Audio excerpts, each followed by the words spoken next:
లక్ష్మీదేవిపల్లి గ్రామంలో ముదిరాజ్ సోదరులు పెద్దమ్మ తల్లి బోనాల పట్టణాల పండుగ సందర్భంగా పూజల్లో పాల్గొన్నారు. మాజీ మంత్రి, BRS party general secretary Tatiparthi Jeevan Reddy. ఈ సందర్భంగా జీవన్ రెడ్డి మాట్లాడుతూ అందరినీ చల్లగా చూసే తల్లి పెద్దమ్మ తల్లి అని, ముదిరాజ్ సోదరులు కాయ కష్టానికి ప్రతీక అని అన్నారు. చెట్టు పుట్ట, పండ్లు, కాయగూరలు సాగు చేయడమే కానీ ఆడబిడ్డలు వాటి అమ్మకంతో ఉపాధి పొందడం ఏ గ్రామ పరిధిలో ఉండేటువంటి చెరువులు, కుంటలు మత్స్య కార్మికులకు చెందాలని ప్రభుత్వ నిబంధనలు ఉన్నాయో ఆ ప్రభుత్వ నిబంధనలకు అనుగుణంగా గంగాపుత్రులు, ముదిరాజులు అమ్ముకోవడం జరుగుతుందని ఆయన అన్నారు. పెద్దమ్మ తల్లి ఆశీర్వచనాలు పొందాలని లక్ష్మీదేవిపల్లి రావడం, ఆ తల్లి ఆశీర్వచనాలు పొందే అటువంటి అవకాశం కల్పించినటువంటి ముదిరాజ్ సోదరులకు ఈ సందర్భంగా ఆయన ధన్యవాదాలు తెలియజేశారు.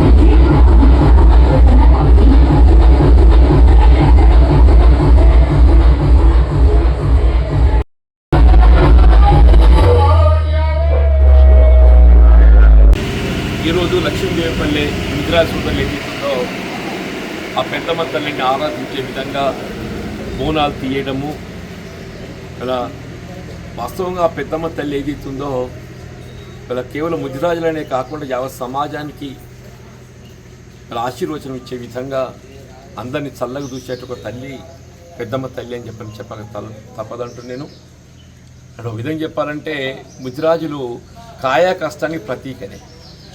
అంటే పూర్తిగా ఏదైతుందో చెట్టు పుట్ట అంటే వాస్తవంగా వాళ్ళు కాయగూరలు, పండ్లు, ఫలాలు ఏదైతుందో సాగు చేయడమే కానీ వాళ్ళ ఆడబిడ్డలు ఏదైతుందో వాటి అమ్మకంతో ఉపాధి పొందటం, అట్లాగే ఏ గ్రామ పరిధిలో ఉండేటువంటి చెరువులు, కుంటలు మత్స్య కార్మికులకి చెందాలని చెప్పినవైతే ప్రభుత్వ నిబంధనలు ఉన్నాయో ఆ ప్రభుత్వ నిబంధనలకు అనుగుణంగా అటు గంగపుత్రులే కానీ గంగపుత్రులతో పాటు ముదిరాజులు కూడా చెప్పంటారు. ఎక్కడైతే గంగపుత్రులు ఉంటారో వాళ్ళు హక్కు పొందడం జరుగుతుంది.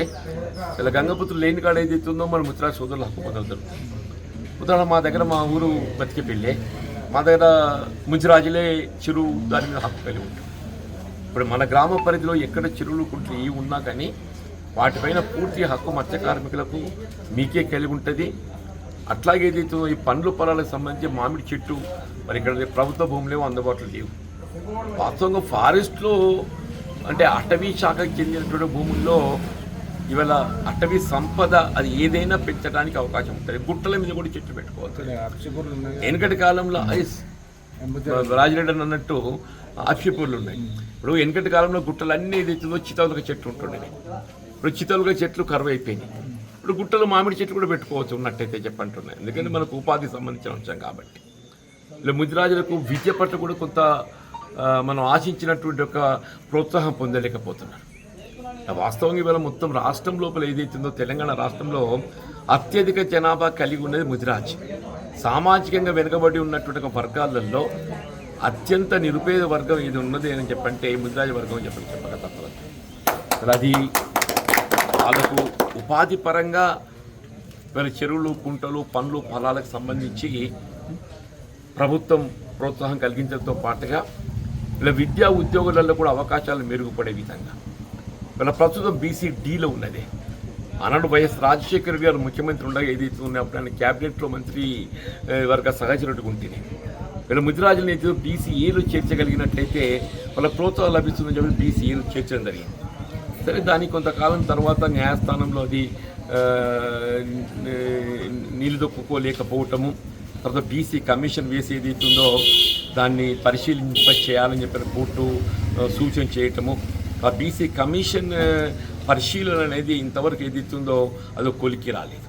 అంటే వాస్తవంగా BC కమిషన్ అది పరిశీలించి ఏ జనాభా ఎంత ఉంది, సామాజికంగా ఎవరెవరు ఎంత వెనుకబడతానికి గురై ఉన్నారు, దానికి అనుగుణంగా ఏదైతే ఈ రిజర్వేషన్ సౌకర్యాలు దాన్ని కల్పించాలి. వాస్తవంగా కాంగ్రెస్ పార్టీ అన్నాడు కామారెడ్డి డిక్లరేషన్లో ఇలా BC జనాభాను పరిగణలోకి తీసుకొని 42% రిజర్వేషన్ కల్పించాలని చెప్పని భావించింది, పేర్కొన్నది కూడా చెప్పండి. కానీ వాళ్ళ కార్యక్రమం అమల్లో ఏదైతుందో 2.5 సంవత్సరాలు గడుస్తున్నది. అన్నాడు కేసీఆర్ గారు తెలంగాణ రాష్ట్రం ఏర్పడ్డ తదుపరి తొలి ముఖ్యమంత్రి ఏదైతుందో వీళ్ళ సమగ్ర కుటుంబ సర్వే చేస్తే బీసీ జనాభా 51% వచ్చింది. బీసీ జనాభా 51% వచ్చింది. సరే మొన్న రేవంత్ రెడ్డి గారు సర్వే చేస్తే అది 46% కుదించబడ్డాయి. 5% తగ్గినట్లు ఇక్కడ చూపెట్టాయని చెప్పంటారు. అలా వాస్తవంగా ఏది ఇస్తుందో ఆ ప్రపోర్షనేట్ అదే విధంగా కొనసాగాలి. వీళ్ళు ఏదైనా రాష్ట్ర ప్రభుత్వం వీళ్ళ ఈ బీసీలు కల్పించేటువంటి ఒక సామాజిక ఆర్థిక ప్రోత్సాహం కల్పించాలి. అది విద్యా ఉద్యోగాలలో కానీ ప్రభుత్వ పరంగా ఉపాధి పరంగా కానీ అవన్నీ కలిగినప్పుడే ఎవరైనా ముందుకు పోగలుగుతామని చెప్పంటున్నాను.